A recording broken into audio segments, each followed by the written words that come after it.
ரிஷப லக்னம், அக்ஷய லக்னம். நான் எந்த கோவிலுக்கு போனால் நல்லாயிருக்கும்னு ஒரு கேள்வி கேட்டிங்கன்னா, நீங்கள் முத்துமாரியம்மன் இல்லைனா சமயபுர மாரியம்மன் கோவிலுக்கு சென்று வந்தாலே உங்களுக்கு மனம் சம்பந்தப்பட்ட நிகழ்வுகளில் கண்டிப்பாக ஒரு மாற்றம், அந்த தெளிவு அப்படிங்கிறத கண்டிப்பாக கொடுக்கும் அப்படிங்கிறத இந்த இடத்துல சொல்லலாம்.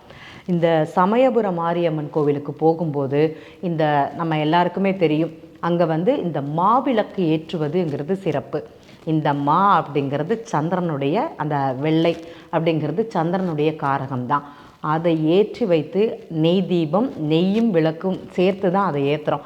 அதை ஏற்றிட்டு குறைஞ்சது அந்த தீபம் அணையும் வரையாட்டி அந்த கோவிலில் இருந்துட்டு வந்தாலே மாற்றங்கிறது கிடைக்கும். சரி, எனக்கு அக்ஷய லக்னம்ங்கிறது மிதுன லக்னம். நான் எந்த கோவிலுக்கு போகலாம்? கண்டிப்பாக அக்ஷய லக்னம் மிதுன லக்னமாக இருக்கிறவங்களுக்கு ராஜராஜேஸ்வரி அம்மன் இல்லைன்னா புவனேஸ்வரி அம்மன், புதுக்கோட்டை புவனேஸ்வரி அம்மன் கோவிலுக்கு செல்வது மிக சிறந்த பலனை கொடுக்கும். அந்த ஸ்ரீசக்கர வழிபாடு எங்கெல்லாம் இருக்குதோ அங்கே கண்டிப்பாக நீங்கள் போயிட்டு வாங்க. உங்களுக்கு அந்த இடத்துல அந்த வழிபாடு பண்ணுவது அப்படிங்கிறது நல்லது.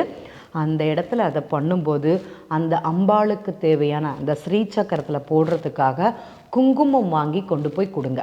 அபிஷேகத்துக்கு அதில் போடுறதுக்காகவே வாங்கி கொடுங்க.